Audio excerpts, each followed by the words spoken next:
नमस्कार साथियों, स्वागत है आप सबका हमारे चैनल पर। साथियों, एक बहुत ही महत्वपूर्ण अपडेट निकल कर आया है। हम सब जानते हैं कि भारत बहुत ही ज़्यादा तेज़ी से अपने स्टेल्थ प्रोग्राम्स के ऊपर काम कर रहा है। इसके चलते भारत के अंदर एमका जैसा फाइटर जेट बना रहा जा रहा है, जो कि स्टेल्थ टेक्नोलॉजी से लैस होगा। उसके अलावा एक और प्रोजेक्ट के ऊपर काम किया जा रहा है, जो है ऑरा यूसीएवी। साथियों, ये ऑरा यूसीएवी कुछ घंटे पहले बहुत ही ज़्यादा न्यूज़ में रहा है, क्योंकि इसका बहुत ही सफल परीक्षण किया गया है। साथियों, ये जो इसका परीक्षण किया गया है, ये इसका टैक्सी ट्रायल था। आपको ये बात जानकर बहुत खुशी होगी कि ये टैक्सी ट्रायल इसका पूर्ण रूप से सफल हुआ है और ये भारत की डिफेंस कैपेबिलिटीज़ में स्टेल्थ जो अटैकिंग वेपन्स हैं उसमें काफ़ी ज़्यादा कैपेबिलिटीज़ को बढ़ाने का काम करेगा। साथियों, मैं आप सबको ये बात बता दूं कि ये जो टेस्ट किया गया है ये असल में टैक्सी ट्रायल है। ये इसका कोई फर्स्ट फ्लाइट प्रोग्राम नहीं है, लेकिन काफ़ी लंबे समय से ऑरा के ऊपर चुपचाप काम कर रहा था भारत। कोई शोरगुल नहीं था इसके।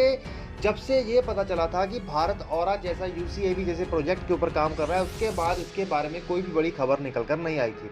लेकिन कुछ घंटे पहले जब भारत के द्वारा इस यूसीएवी का टेस्ट किया गया है, अब ये निकल कर आया है कि ये इसका ट्रायल टेस्ट था और जल्द ही इसके बाद ये इसकी फर्स्ट फ्लाइट के लिए प्रॉपर प्लानिंग और प्रोजेक्शन शुरू कर देंगे। इसमें कई सारे चेंजेस भी हो सकता है किए जाने चाहिए।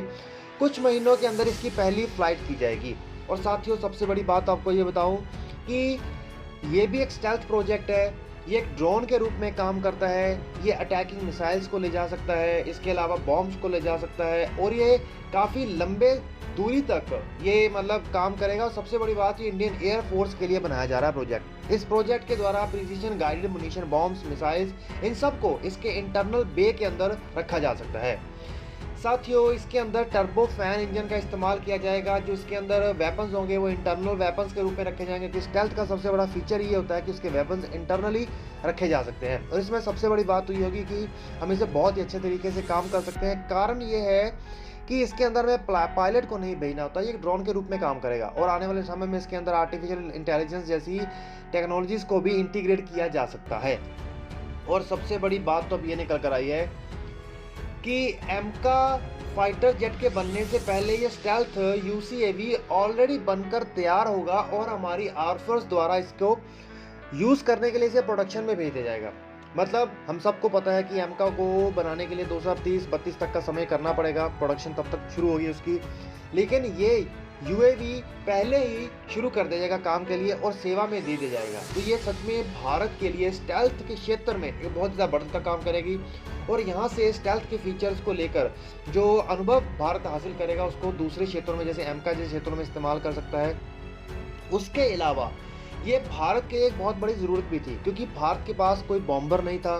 दूसरी बड़ी बात, भारत को ऐसा स्टेल्थ हथियार चाहता था जिसकी मदद से वो डीप पेनिट्रेशन स्ट्राइक्स कर सके, चाहे चाइना के अंदर चाहे पाकिस्तान के अंदर। पाकिस्तान के अंदर इसके माध्यम से तो भारत इस्लामाबाद तो क्या, जो पाकिस्तान का अफगानिस्तान बॉर्डर वाली साइड है वहाँ पर जाकर तक ये अटैक कर सकता है किसी भी कोने में। पाकिस्तान तो कोई ऐसा हथियार रखता ही नहीं है जो इसे डिटेक्ट कर सके।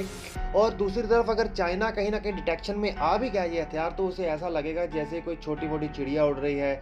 तो ये एक सच में भारत के लिए एक बहुत बड़ा उपलब्धि है। तो साथियों, आप लोग नीचे कमेंट करके बताइएगा कि आपको कैसा लगा इस न्यूज़ को सुनकर। चैनल को सब्सक्राइब करके बेल आइकन दबाइए।